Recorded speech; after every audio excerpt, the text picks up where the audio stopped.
All right, good afternoon, everybody. Welcome here to the NCAA Men's Basketball Championship West Regional here at Crypto.com Arena. We're going to get started here in just a minute. As a courtesy to your fellow media members and team participants, a reminder to please silence your cell phones. Also, for those of you in the room here, please raise your hand. We'll have gentlemen with mics come over, and please state your name and affiliation prior to asking the question. For those of us joining on Zoom, please make sure to use the raise hand function to ask questions, and we'll get to those after we get to questions here in the room. And one final reminder, recording press conferences on cell phones or cameras is prohibited. All right, we are joined here by North Carolina student athletes, Hubert Davis and Armando Bacot. We'll go ahead and open it up for questions. We'll start right there, row 4. Ryan Hennessy, NBC 13 in Birmingham. Alabama's known for their offense, but through the past and this season, they've struggled on defense. That changed in the round of 32. What did you guys see against Grand Canyon on tape? I thought Alabama definitely did a good job just on their game plan of defending Grand Canyon's actions. I mean, obviously, the way Alabama can score the ball, I mean, for most of the part of the season, the defense doesn't even really matter in a sense because they are the number one offense in the team. I mean, in the country. RJ? I mean, I think they did a good job of kind of just playing their brand of basketball. I mean, they're known for transition threes, and they rely on threes and layups and dunks. So, but they did a good job of kind of just playing their defense, corralling the paint, being in the gaps, and kind of just turning the ball over. There's a lot of up and down, so that's what we're expecting for tomorrow's game. Again, if you have a question, raise your hand. We'll go next here in the second row. Adam Smith with Inside Carolina, guys. What's going on? Armando, I wanted to ask you about RJ and like his toughness. Do you feel like that's maybe an underrated part of his game for all the other things that he does? Some of the beatings that he takes and that he plays through. Yeah, for sure. I mean, just all year and all throughout his career, the way he's been able to go down the paint and finish at an elite level. I mean, he's probably the best finishing guard in the country, so that just speaks on his toughness right there. But also, too, what's been underrated this year, I think, about RJ is just his toughness defensively. All year, we've asked so much out of him offensively to score the ball, play make, do all these different things. But, I mean, defensively, I don't think he get enough credit for just how great he's been defensively, just on the ball, off the ball, and just taking on challenges, guarding the best players. We'll go next to the second row over here. Beth Harris, AP. Armando, the ACC got a lot of criticism this year about the quality of play, and yet there's 4 teams now at this stage of the tournament. Do you guys kind of take a bit of a chip on your shoulder at all that, the league was talked about that way and yet has now produced this? Definitely. I mean, you see it every year, I think, especially since, 2018, once, Kobe White, Zion, and all of them left. I feel like the respect for the ACC just in general kind of went down. But you look at every year in the tournament, we always got a couple of multiple teams later deep in these rounds. And I think it's a lot of stuff that goes into it. I think most ACC programs are playing a high-level non-conference schedule too, so I think that really plays a factor. And I feel like in other conferences might not be as strong, or they're kind of manipulating it in a way in some sense. And I mean, this year was definitely crazy because you look at how great NC State has been playing, how great Duke has been playing, but Clemson, too, has been great. But, I mean, you look at teams like Pitt, who's beaten 3 or 4 of those teams that I just named, and also, too, UVA, they obviously got out. But I think this year was a lot of ACC teams that were deserving that didn't get a chance to make it. And hopefully, I think everyone sees just after this year, how competitive ACC basketball is and how good the teams are. We'll go next to the fourth row. RJ, when you look at Alabama's team, you can't go far to find Mark Sears on the stat line. He's the highest scorer, going to be playing against you. What's that matchup you're looking forward to, and what do you see out of Mark Sears' game? Yeah, I mean, I think it's a really good matchup, both All-American guards, and I have a lot of respect for his game. Just the way he orchestrates the offense, he's able to get to his spots, does a good job of kind of just setting his man up, using ball screens, and he's the head of the snake. So I think it's going to be a good matchup from both sides, from my end and his end. And they put him a lot of good actions for him to be great and for him to find shots for himself, for his teammates. So I'm looking forward to it, and I think it's going to be not just a matchup game, but a whole team environment game where it's not just me versus Mark Superiors, it's UNC versus Alabama.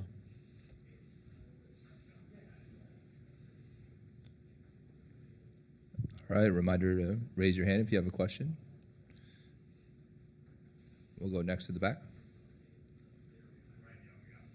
With how big sports betting has become, how aware are you guys of that aspect to college basketball? Do you hear from fans? Are there interventions? How do you deal with that side of it that has grown so much?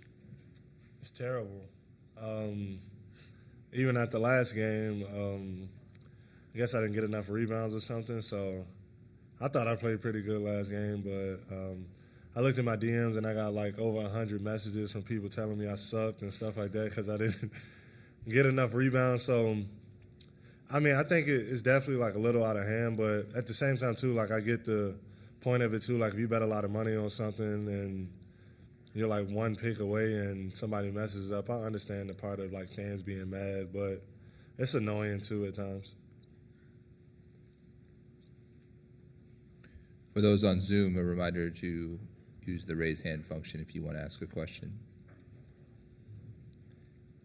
Any questions here in the room? All right, one final call for questions on Zoom. RJ, Armando, thank you very much. Thank you. Appreciate it.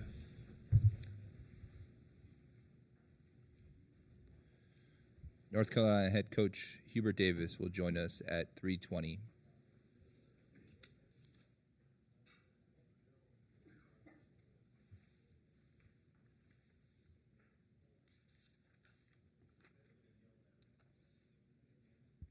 A reminder that Hammond Communications will post a recording of this press conference in the NCAA Digital Media Hub. That is at ncaa.veritone.com, and a transcript of this press conference will be provided by ASAP and will be posted shortly also in the NCAA Digital Media Hub.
I just flew down this morning. Coach. I got it. All right, we are now joined by North Carolina head coach Hubert Davis. Before we begin, just a reminder to everybody that raise your hand before asking a question, and please state your name and affiliation. For those of you joining us on Zoom, please use the raise hand function, and we'll get to your questions once we finish questions here in the room. And a final reminder, recording the press conferences on cell phones and cameras are prohibited. All right, we'll jump right into questions for Coach Davis.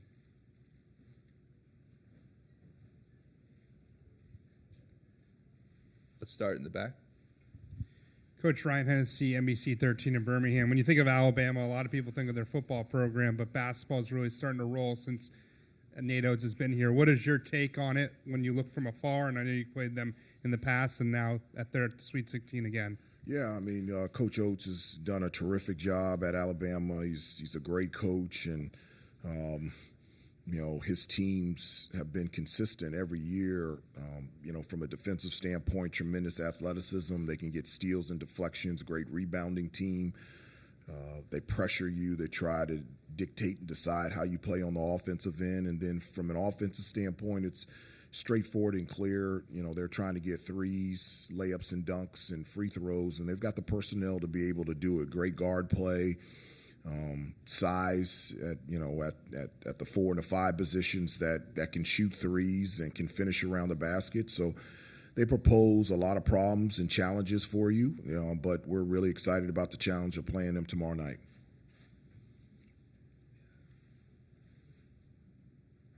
Right there, second row. Coach, what are the keys for your team to win tomorrow as you see it? Well, I mean, all year we've identified what allows us to have success, whomever we play. We've got to get after it on the defensive end, and all year consistently we've been a really good defensive team.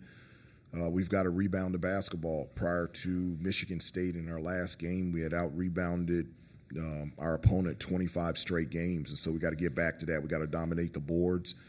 And then taking care of the basketball on the offensive end. And really that's two parts. One, obviously limiting turnovers, but two, our shot selection has to be good. And I've always felt that, your defense is really dictated by how you perform on the offensive end. And if you're making shots, taking good shots, getting to the free throw line and taking care of the basketball, your opponent's always going up against your set defense, and that's good news for us and bad news for whomever we play. We'll go next to Jordan over here. Hi, Jordan Mendoza, USA Today Sports. You guys are one of 4 ACC teams to make the Sweet 16, and it felt like a lot of the conference got kind of like a little disrespected or not as much attention this season, but you've seen how much success the conference has had in the tournament. And so do you guys just feel like you guys are continuing to prove that it is one of the elite basketball conferences in the country? Well, I don't think we're in a position where we have to prove anything. I've always felt like the ACC was arguably the best conference in college basketball. Reason why that I believe that is for most of my life I've been a part of this conference as a player, as an assistant coach for 9 years, and now 3 as a head coach. And just, the type of coaches and the programs and the consistency in the NCAA tournament from this conference is proof on the quality of teams and programs that we have in this conference. We'll go next over here in the third row, the end. Second row, sorry. Coach, I'm glad you mentioned you as a player because that was kind of my question. I was hoping you could go back into the time machine to 1992 and tell me what you remember from playing Alabama in the NCAA tournament. Yeah, it was in Cincinnati, Ohio, and Robert Horry and Latrell Sprewell, Hollywood Robinson, and just a really talented group, and played them in the Sweet 16, and we had to play extremely well to be able to advance to the Sweet 16, where we played Ohio State and unfortunately lost in that game. But much very the same than Alabama teams and the Alabama team that we're playing now. Just tremendous length, athleticism, talent, can score in a number of different directions, can get after you defensively. But I remember that game of playing them, and I remember the game before I wanted to play really well against Alabama because the game before I was 2 for 17 from the field, and we almost lost to Miami of Ohio. Hubert, Rod Baxley, Fayetteville Observer. You always talk about guys taking advantage of opportunities, not knowing when those opportunities come, but being able to take advantage of them. What's it like for you to see guys like Jalen Withers and Seth Trimble take advantage of the opportunities, particularly like Michigan State, like they did against them? I do. I love that, and it's great for them to have that experience or that testimony of when your number is called, being ready to play. And that's an important trait that you have to have. We talk about it a lot. There's, very few things that you really do have control over. You have control over, obviously, how you respond and how you react, your words and your ways, your actions, your attitudes, how hard you prepare. And when that number is called, your job and responsibility is not only to be ready, but to be at the best of your ability. And what a great example of that has been Jay Witt this past weekend in Charlotte, and also all of them for the entire season, but specifically this past weekend. We're not here today without the play of, Jay Witt and Seth and the impact plays that they have made on both ends of the floor. And that's one of the cool things about a team. It comes from different parts. Everybody can celebrate each other's success. And for us to be successful, everybody has to play their part. And Jay Witt and Seth are doing a terrific job at that. We'll go next, second row. Coach, Dennis Freeman, newsforusonline.com. Coach, how's it that you prepare or get your players ready for that moment, for a free throw at the last second or maybe the key jump shot? How do you coach and get your team ready for that moment? Well, they're always ready for the moment. At Carolina, there's very few programs that are at our level, and the spotlight is bright playing at North Carolina. And so in those situations, this is something that's not new to them. They've lived it throughout this entire season. To play UConn in the Garden, to play in the ACC tournament final, to play Duke at Cameron, to playing here in the Sweet 16 against Alabama in the NCAA tournament. This is something that our guys not only are used to or accustomed to, but it's a position that they want to be in. They want to be in those late game situations where not only do they have to come up with a shot or a free throw, but a rebound, a stop, a loose ball. Those are things that our guys enjoy, being in those moments, and they look forward to them. Our next question in the back. Yes, Brian Peterson with AZ Desert Swarm. I don't know how much you keep track of former players or anything like that, but are you surprised at all at how well Caleb Love has played with a new program in Arizona in the Pac-12? I don't. My concern is the University of North Carolina, and so the only thing that I have on my mind is our players, our program, our university, and that's where my focus needs to be. That being said, I'm not surprised at all that Caleb won Pac-12 Player of the Year and he had a successful season, and I'm very, very happy for him. We'll take our next question on Zoom. Steedham from the Associated Press.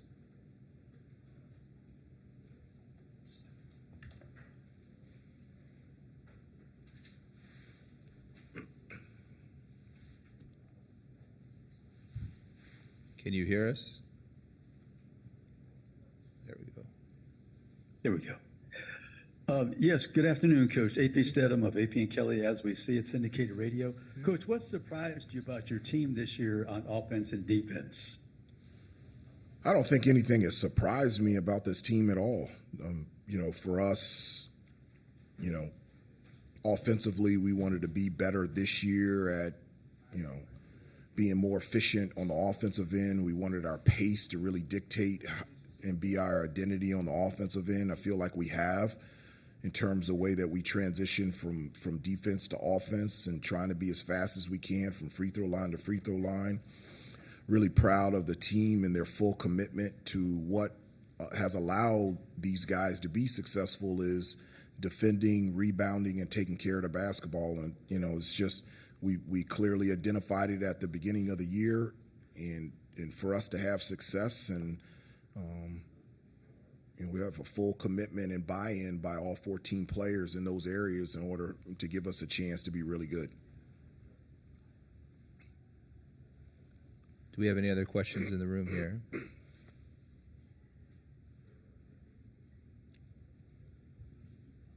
Go ahead, Rob.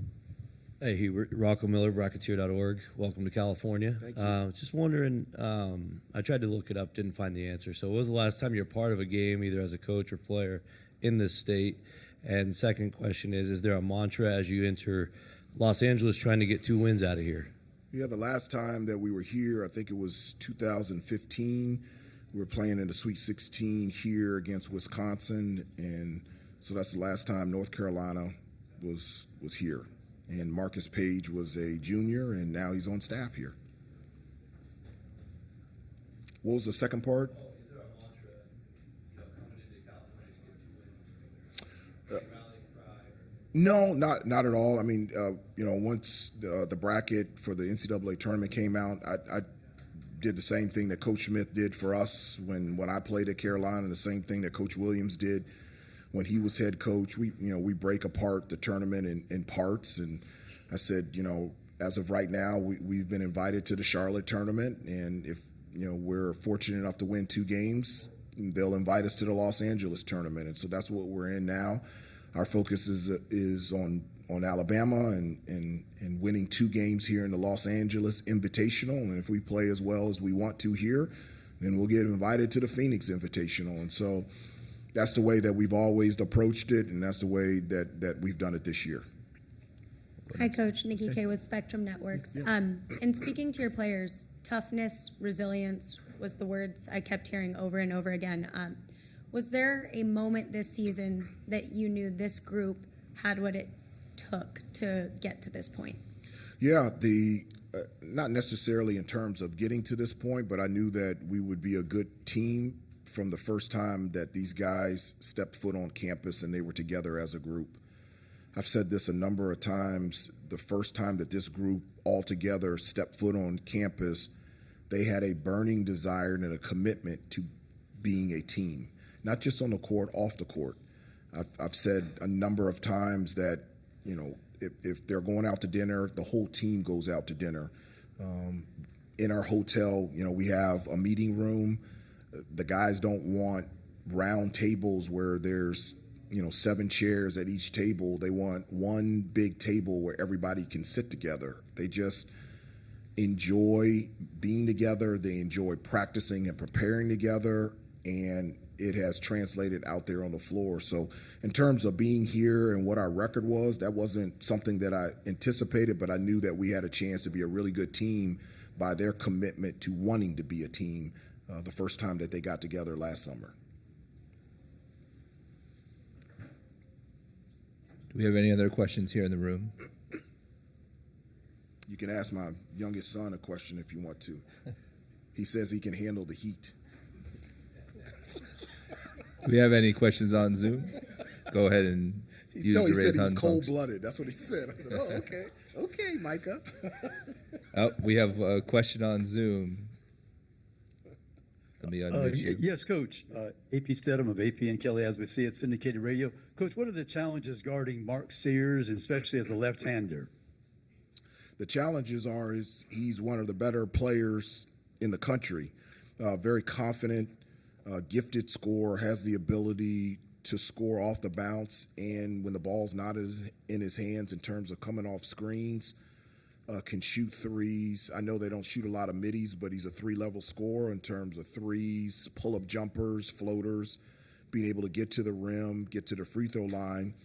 And he also has a really good understanding of when to shoot and when to pass, and just being able to distribute to his teammates. And he's really competitive, and as I said before, a very confident player.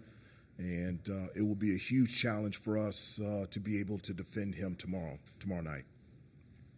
All right, thanks, Coach. All right, thank you. I heard you were gifted a special Yes, ma'am. So what was it, and what does it mean to you? They gave me a soccer jersey. Who is it? The photographer for the national team? Yeah, so that meant a lot because, first of all, I didn't know they were going to be in Los Angeles, so that was a big surprise when we saw them in the hotel. But yeah, it meant a lot. It was cool.